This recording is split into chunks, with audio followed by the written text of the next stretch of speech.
We have certainly had an increased amount of pertussis activity.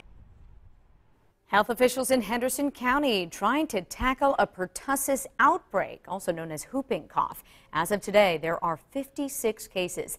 That's up from 8 cases when we first told you about it less than a month ago. The Henderson County Department of Public Health wants to make it easier for people to get the vaccine.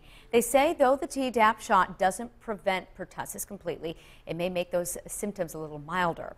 7 News reporter Nicole Smith joins us in studio with the details. Nicole? Well, Diane, the health department held a vaccination clinic today and have another one planned for next week. They say it's not surprising that the number of cases have gone up and may continue to do so.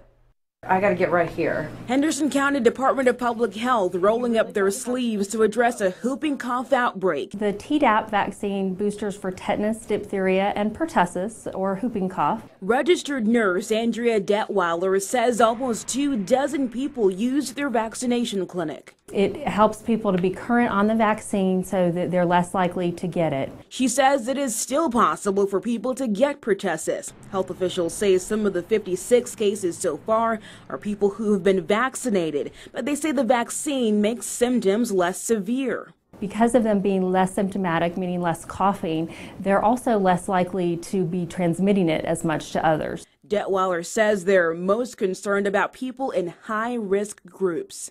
Any infants under a year old, they can have very serious complications, even as severe as death. Doctors recommend a child get 5 doses of the Tdap shot for best protection before they turn 6 years old, starting at 2 months old. I think the infants should be vaccinated against this. Another vaccine called Tdap, offered by the health department, is for everyone 11 years and older, including pregnant women and adults. Come on by, talk to somebody to get more information about it. We are here to answer any concerns that anyone has about the vaccines. That clinic next week is Thursday from 11:30 to 5:30 at the health department. They say it can be available for some people at no cost if they meet certain criteria. Diane.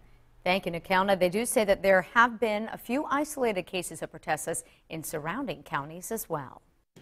Congress